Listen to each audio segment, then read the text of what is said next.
tiempo del arrebatamiento de la iglesia. No hay otra generación.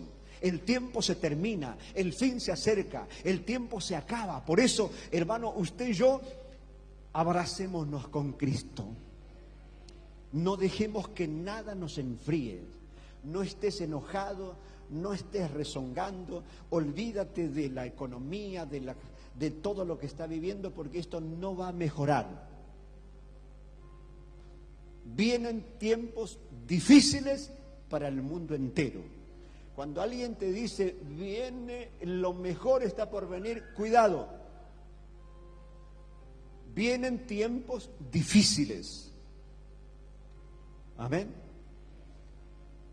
Por eso uno tiene que aferrarse al Señor. Nuestro ministro de Economía es Dios. Dios es el que nos abre puertas laborales. Dios es el que nos provee el pan de cada día. Dios nos provee el calzado y el vestido, la comida y la bebida.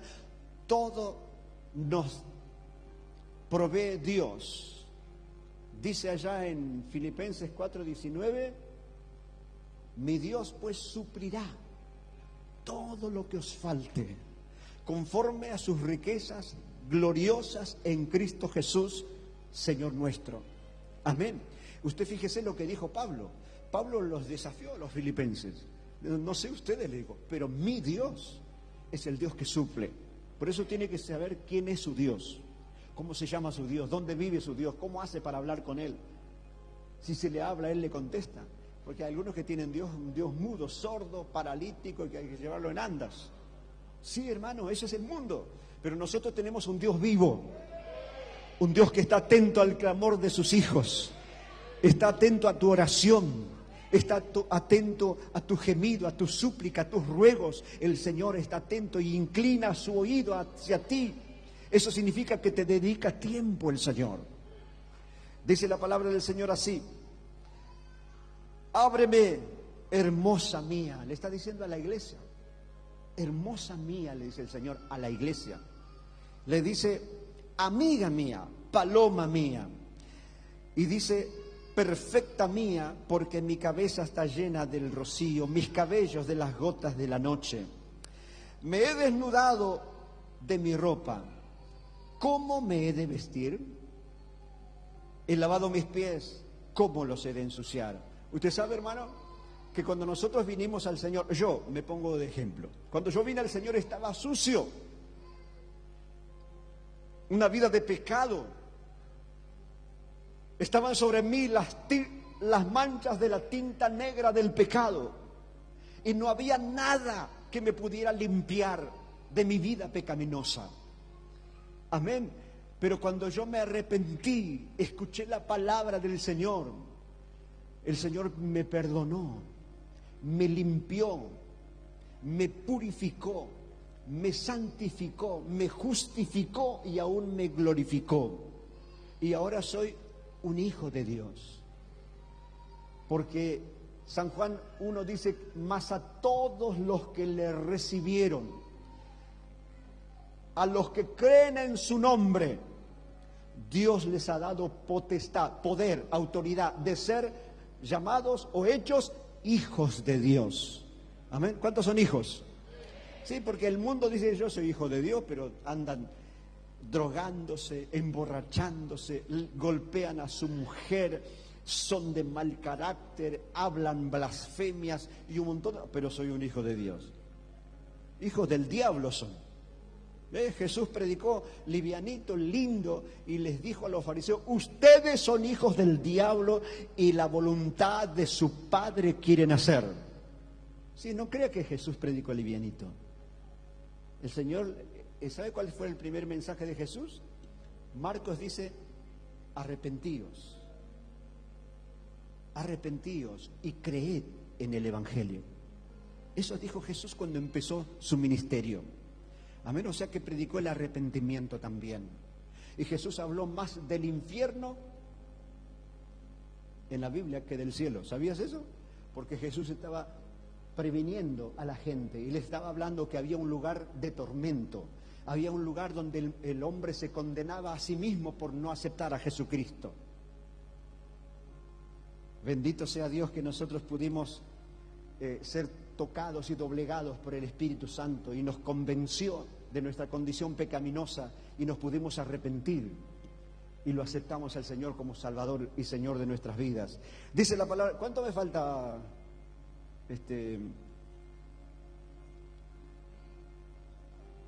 Ya está. Él dice ya está porque no sabe lo que me falta todavía.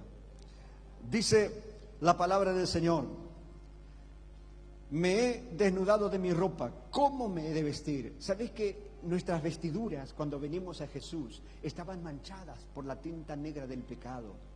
Pero cuando nos arrepentimos, la sangre de Cristo nos lavó de nuestros pecados. No solo nos perdonó, nos lavó, nos limpió, nos purificó y nos hizo hijos suyos. Estábamos caminando en caminos de barro, en caminos de pecado, en caminos de condenación. Pero dice acá que también he lavado mis pies, ¿cómo los he de ensuciar? Está hablando de cristianos que reciben a Jesús, caminan un tiempo y después encuentran un amigo, tanto tiempo, vení, vamos a tomar una cerveza. Y dice, bueno, lo voy a aceptar para predicarle. No, eso no existe. Porque detrás de eso, queriendo complacer, viene la tentación. Y uno se vuelve a enredar y la víbora lo enrosca de nuevo. Nunca hay que retroceder, nunca hay que querer complacer a alguien para convencer. El que convence es el Espíritu Santo. Dice la palabra del Señor así: mi amado metió su mano por la ventanilla y mi corazón se conmovió dentro de mí. Eso es lo que va a suceder cuando el creyente esté, aunque esté donde esté, el creyente va a sentir cuando el Espíritu venga a buscar a la iglesia. El mundano no, el cristiano tibio tampoco, el medio cristiano tampoco. Está hablando de cristianos convertidos, nacidos de nuevo del agua y del Espíritu Santo, que temen a Dios, que guardan sus preceptos y mandamientos, y no le importa si lo ve fulano, mengano, no, él sabe que Dios lo está viendo, entonces quiere hacer la voluntad de Dios porque ama al Señor, porque tiene temor de Dios. Y dice la palabra de Dios así: mi amado metió su mano por la ventanilla y mi corazón se conmovió dentro de mí. Yo me levanté para abrir a mi amado. Es un alma que estaba ahí a medias. Sintió que algo pasó. Se conmovió su corazón. Y dice la palabra: mi amado metió su mano por la ventanilla y mi corazón se conmovió dentro de mí. Yo me levanté para abrir a mi amado. Y mis manos gotearon mirra, y mis dedos mirra que corría sobre la manecilla del cerrojo. Mirra habla de unción. Y hay mucha gente que cree que porque Dios lo usa, tienen ganado el cielo. Entonces, se jactan en esto, pero cuando viene el Señor, por el hecho de creérsela, ni cuenta se va a dar que el Señor vino. Por eso la Biblia dice que cuando se presentaron aquellos, dice: Señor, en tu nombre predicamos, y en tu nombre echamos fuera demonios, hicimos milagros. Apartados de mí, hacedores de maldad, no los conozco. No los conozco. Y eso dice la Biblia. No estoy hablando de algo que no esté en la Biblia. Dice la palabra del Señor así, el versículo 6: abrí yo a mi amado, pero mi amado se había ido. Había ya pasado. El arrebatamiento se produjo y esa alma se quedó. ¿Cuántos entienden? Es algo que no le gusta escuchar, pero yo estoy aquí para predicarte la verdad y lo que dice la palabra del Señor. Como dice tu pastor, hay que predicar la palabra del Señor, como está escrita. A algunos le puede gustar, a otros no, pero no, hermano, esta noche queda registrada en el cielo, en la presencia de Dios, de tal manera que nadie va a poder decir que Dios no alertó, que Dios no me advirtió, que Dios no me habló, que Dios no me dijo, nadie se va a poder justificar delante de Dios. Por eso se predica la palabra del Señor. Y dice la Biblia, abrí yo a mi amado, pero mi amado se había ido, había ya pasado. Qué triste. Y tras su hablar salió mi alma. Lo busqué y no lo hallé. Lo llamé y no me respondió. Qué triste, hermanos. Qué triste que un creyente, después de haber padecido burla, críticas, murmuraciones y cuántas cosas por ser cristiano evangélico, por llevar una Biblia, por predicar y hablar del Señor, que después se quede. Qué triste.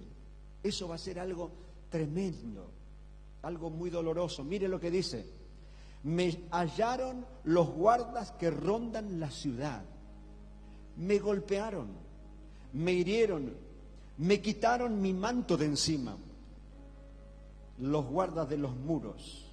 ¿Esto sabe de lo que está hablando? Del gobierno del anticristo. Apocalipsis 13, donde dice que cuando la iglesia es arrebatada, se asoma el anticristo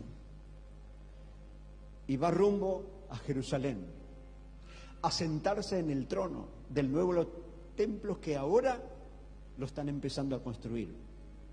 Ya llevaron las vacas rojas para los sacrificios. Hace un par de años que hay gente que ha aportado miles de millones de dólares para la reconstrucción del tercer templo, como en los días de Salomón.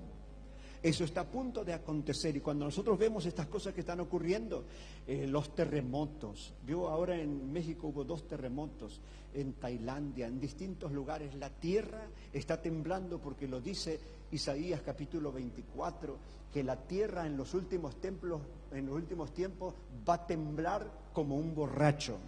Lo dice la palabra, se tiene que cumplir la palabra. Pestes, hambres, falta de alimentos, esto va a suceder dentro de muy poco. Usted no crea que mágicamente van a hacer algo para parar la inflación o para que haya alimentos, va a escasear el agua dulce y cuántas cosas que van a suceder. Pero la iglesia, hermanos, está pronto a desaparecer de la tierra. El Señor lo que prometió lo va a hacer. Dice la Biblia, y voy terminando, dice: yo os conjuro, oh doncellas de Jerusalén, si halláis a mi amado, que le hagáis saber que estoy enferma de amor. Un alma sin el Señor es un alma llena de tristeza, un dolor que no se puede explicar, porque si uno pierde la oportunidad de irse en el arrebatamiento, se quedará para el gobierno del anticristo, y para poder vivir en esta tierra tendrá que tener una marca, un sello en la frente o en la mano derecha, para poder vivir en esta tierra en ese tiempo del régimen del gobierno del anticristo. Entonces, pero ¿sabe cuál va a ser la diferencia? El creyente que se quedó no va a querer que lo marquen. ¿Por qué? Porque sabe que si lo marcan está perdido, condenado para siempre. Entonces va a tener que pagar con su propia vida para ser salvo. Pero hoy es un regalo la salvación, porque Cristo pagó con su vida. Él ocupó el lugar suyo y el mío, puso su vida. Pero el que quiera ser salvo en ese tiempo va a tener que pagar con su propia vida. Pero va a pasar en ese gobierno, en ese régimen del anticristo, hermanos, cosas terribles le van a hacer. Si usted escuchó lo que pasó con Hitler, lo que hizo con los judíos, eso no es nada comparado con lo que el anticristo va a hacer. ¿Por qué? Porque mire, él se va a presentar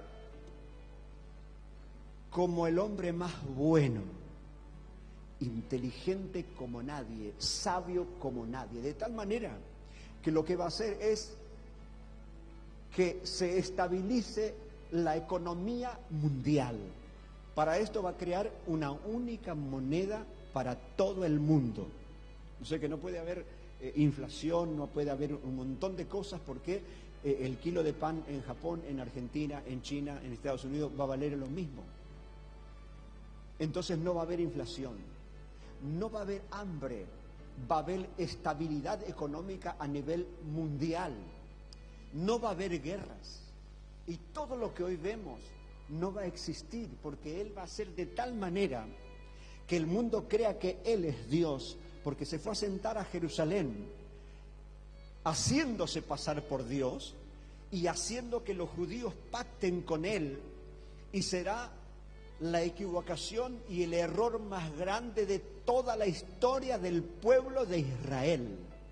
Pero cuando hayan pasado 42 meses, 3 años y medio, Él se sacará la careta y se mostrará tal cual es.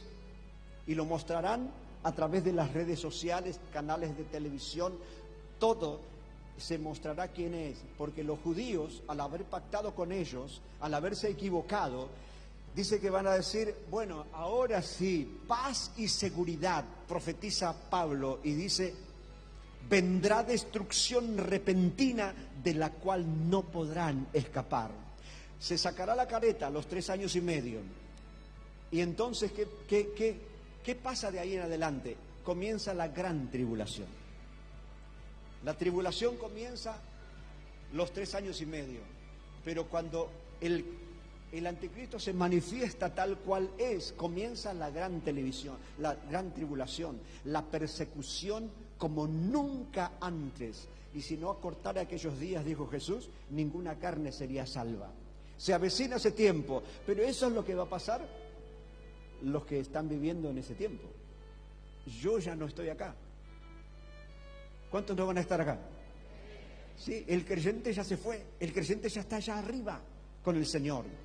Y te dejo, 1 Corintios 15, 51 en adelante, Pablo dice, he aquí os digo un misterio, en un momento, en un abrir y cerrar de ojos, este cuerpo de pecado, este cuerpo corruptible, será transformado en un cuerpo incorruptible y nos levantaremos y nos iremos al encuentro del Señor. ¿Cuántos se van?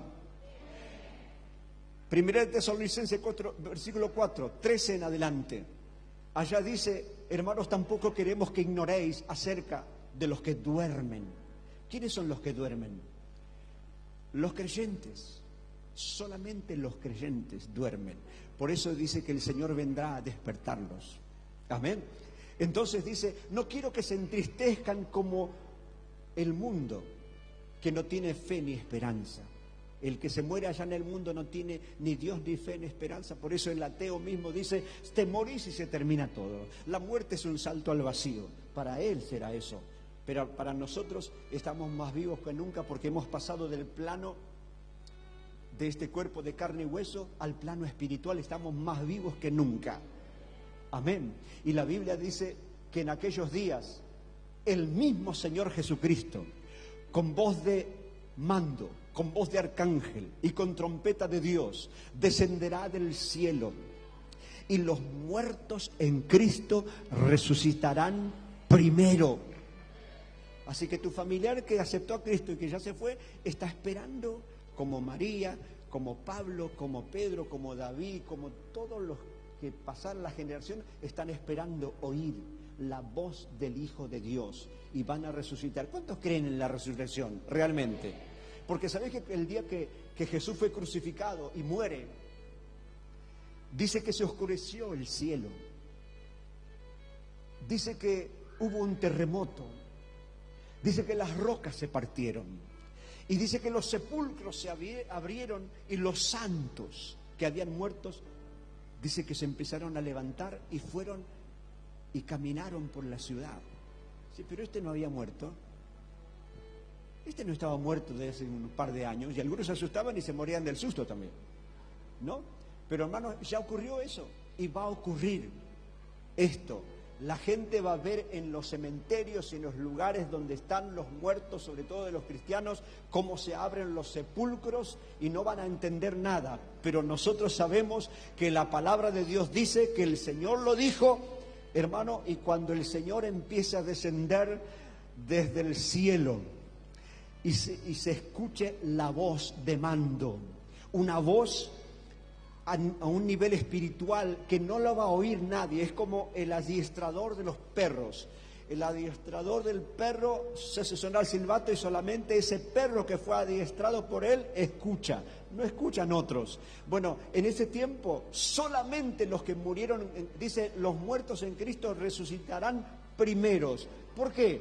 Porque habrá una segunda resurrección, pero hay que esperar los 7 años del gobierno del anticristo aquí, los 7 años de las bodas del Cordero, y hay que esperar el milenio, porque la iglesia va a cogobernar con Cristo 1000 años.